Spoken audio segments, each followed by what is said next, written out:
Assalamualaikum warahmatullahi wabarakatuh. Video kali ini tentang tugas aksi nyata modul 1.4 tentang budaya positif. Di mana di sini akan dijabarkan tentang implementasi aksi nyata budaya positif di kelas. Yang kedua, presentasi sosialisasi materi budaya positif di sekolah bersama rekan guru sejawat. Oleh saya Siti Saadah, SPD CGP Angkatan 6 Kabupaten Subang.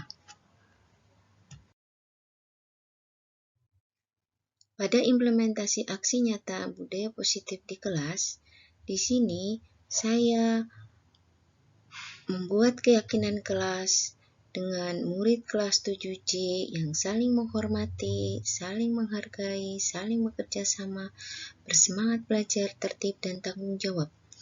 Di sini terlihat pada dokumentasi gambar-gambar kegiatan kelas 7C yang mencerminkan keyakinan-keyakinan kelas tersebut.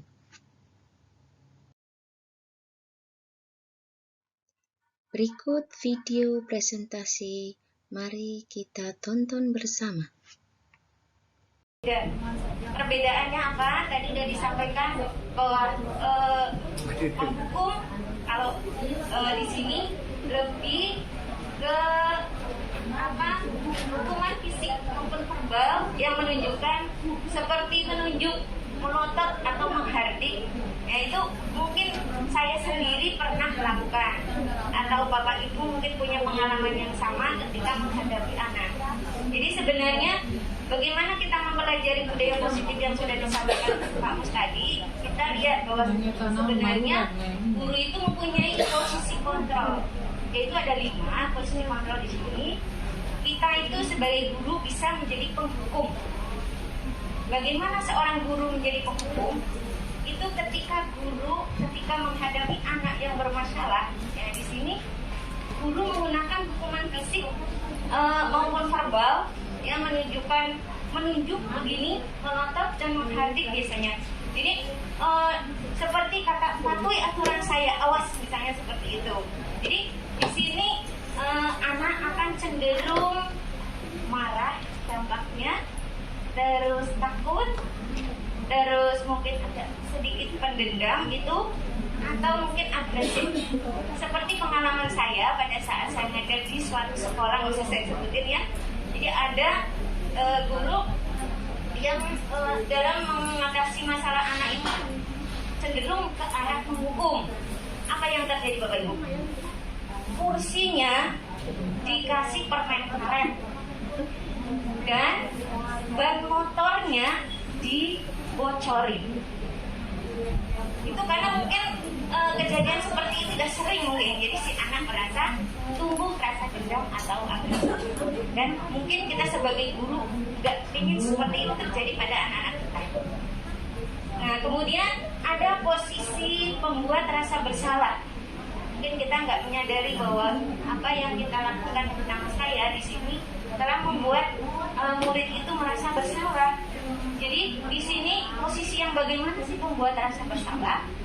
Guru bersuara lemah lembut biasanya. Jadi diajak ngobrol dalam keheningan gitu. Terus suaranya lemah lembut membuat rasa tidak nyaman. Jadi rasa takut gitu. Terus biasanya kata-katanya ini, ibu sangat kecewa, malu atas perilakumu ini.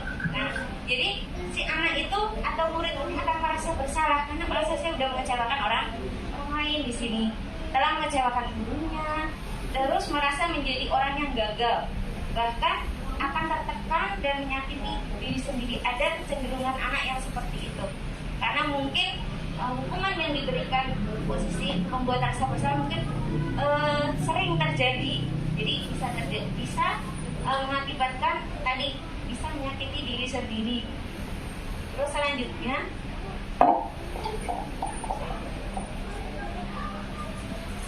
ada posisi teman. Jadi posisi guru ada sebagai teman. Guru yang bagaimana yang posisinya itu sebagai teman, guru tidak akan menyakiti murid, tapi tetap berupaya mengontrol murid melalui persuasi. situasi, posisi teman pada guru biasanya berdampak positif maupun negatif. Apa yang dilakukan? Misalnya, ayolah bantu ibu, sudahlah tidak apa-apa, nanti beres, nggak apa-apa, gitu. Jadi menetralkan anak, membiarkan anak, ya istilahnya pembiaran gitu. Nah, akhirnya anak itu merasa nyaman dan merasa guru itu baik, dan anak itu akan merasa dekat, dan apapun yang dilakukan guru itu anak akan menurut, cenderung menurut. Tapi dampak negatif itu dampak positifnya, dia menurut sama kita. Terus anak, ibu gurunya baik, jadi dia menurut. Jadi menurutnya itu bukan karena kesadaran diri dia salah, tapi karena kebaikan gurunya. Terus dampak negatifnya apa? Di sini cenderung murid akan memperlakukan guru berbeda, guru yang lain berbeda. Dia tidak nurut, dia hanya nurut pada guru tertentu, guru yang menganggap dia itu sebagai teman. Terus berikutnya posisi pemantau. Posisi guru yang kayak gimana sih pemantau itu? Guru itu mengawasi, bertanggung jawab atas perilaku orang yang kita awasi berdasarkan peraturan dan konsekuensi yang ada. Maksudnya di sini adalah guru akan memberikan konsekuensi kepada anak itu dengan satu arah, yaitu berdasarkan aturan. Misalnya ada anak terlambat sekolah, aturannya apa? Terlambat itu dia sudah melanggar aturan yang dilakukan, kamu sudah melanggar, berarti konsekuensinya apa? Nah, jadi berdasarkan aturan yang ada, anak tidak diberikan pilihan untuk menyelesaikannya sendiri. Nah, di sini murid akan menjalankan konsekuensinya karena melanggar aturan. Murid tidak mendapatkan pilihan. Seperti itu. Saya melanggar, ya konsekuensinya begini. Nah, terus manajer. Nah, posisi ini katanya posisi yang paling ideal. Yang menurut saya selama saya mendapatkan pembelajaran ini, nah posisi inilah yang saya cari. Gak tahu, mungkin Bapak itu demikian juga. Nah, apa itu posisi manajer? Guru berbuat sesuatu bersama murid, kemudian mempersilahkan murid mempertanggungjawabkan perilakunya, mendukung murid untuk dapat menemukan solusi sendiri. Jadi di sini ada tahap-tahapnya. Posisi manajer ini akan lebih ideal lagi ketika guru dapat membuat anak bisa menjadi manajer dirinya sendiri, yaitu dengan menggunakan segitiga restitusi.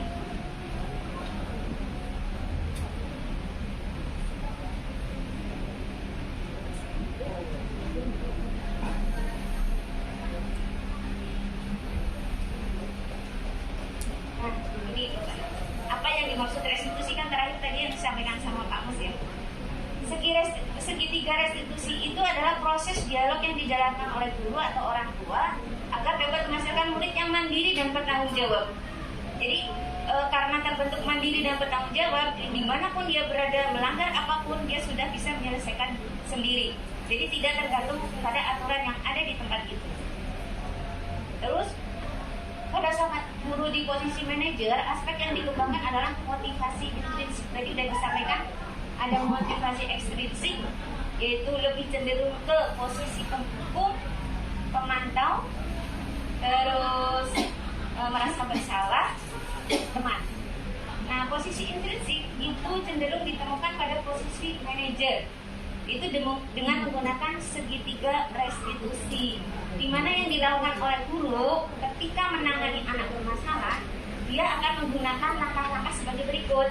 Pertama, ketika memanggil anak, dia akan menstabilkan dulu identitas dia. Identitas dia distabilkan, tidak langsung ditunjuk, tidak langsung dipersalahkan, tetapi distabilkan dulu. Bagaimana cara menstabilkannya? Nah ini, guru akan berkata demikian. Berbuat salah itu hal yang manusiawi. Nah jadi merasa distabilkan dulu. Berbuat salah itu hal yang manusiawi. Tidak ada manusia yang sempurna. Tidak ada manusia yang sempurna. Kita pasti bisa menyelesaikan masalah ini. Jadi anak merasa tidak takut, tidak tertekan. Jadi distabilkan dulu, diterima dulu. Nah kemudian tindakan berikutnya adalah validasi tindakan salah, di mana yang dilakukan guru itu kamu bisa bertindak lebih gegabah lagi. Kamu melakukan ini pasti ada alasan tertentu. Terus mungkin kamu bisa melakukan hal yang lebih efektif lagi. Kemudian langkah yang terakhir baru menanyakan keyakinan kelas. Jadi nilai-nilai apa yang telah disepakati di kelas, aturan apa, kemudian kamu ingin menjadi seperti apa. Apakah kamu mau menyelesaikan masalah ini, dan disinilah diberi kesempatan murid untuk menyelesaikan masalahnya sendiri, karena tadi dia sudah menyadari kesalahannya sendiri, sehingga muncul rasa tanggung jawab dan kemandirian. Dari rasa tanggung jawab inilah kemudian akan menjadi sebuah budaya positif, menjadi kebiasaan positif di sekolah kita. Nah, berikutnya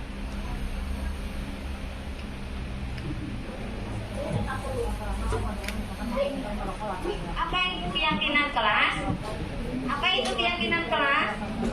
Nah, jadi tadi kan ketika guru mengarahkan murid, keyakinan kelas yang mana yang sudah dilanggar. Nah, di sini apa bedanya peraturan kelas? Apa itu keyakinan kelas? Mungkin dalam keseharian kita ketika kita mengajar di sekolah banyak perilaku-perilaku anak yang tidak sesuai. Mungkin dia ngantuk, dia tak peduli, dia cuek, dia rame, dia gaduh sendiri, terlambat masuk dan sebagainya. Itu sangat mengganggu proses pembelajaran di kelas. Apa yang harus kita lakukan?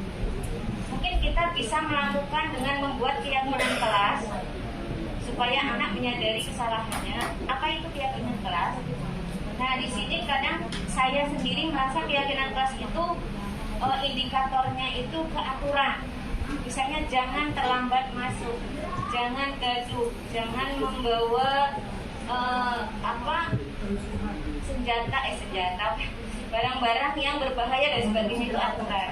Nah, tapi di sini keyakinan kelas itu sudah menumbuhkan rasa tanggung jawab, menghormati orang lain. Contohnya, selalu kembalikan buku ke tempatnya. Itu berarti keyakinan kelas yang muncul adalah rasa tanggung jawab. Terus dilarang mengganggu orang lain, berarti dia menyadari bahwa dia itu menghormati orang lain, harus menghormati orang lain. Tadi di sekolah 15 menit sebelum pembelajaran dimulai, berarti dia punya komitmen. Terus dilarang melakukan kekerasan, berarti dia menyadari akan keselamatan orang lain, menghormati orang lain. Terus dilarang menggunakan narkoba, nah itu kesehatan. Terus menggunakan masker, juga kesehatan atau keselamatan dan lain-lain. Itu bedanya peraturan kelas dan keyakinan kelas. Mudah-mudahan nanti saya bisa mencoba di kelas dengan membuat keyakinan kelas seperti ini. Nah, yang terakhir,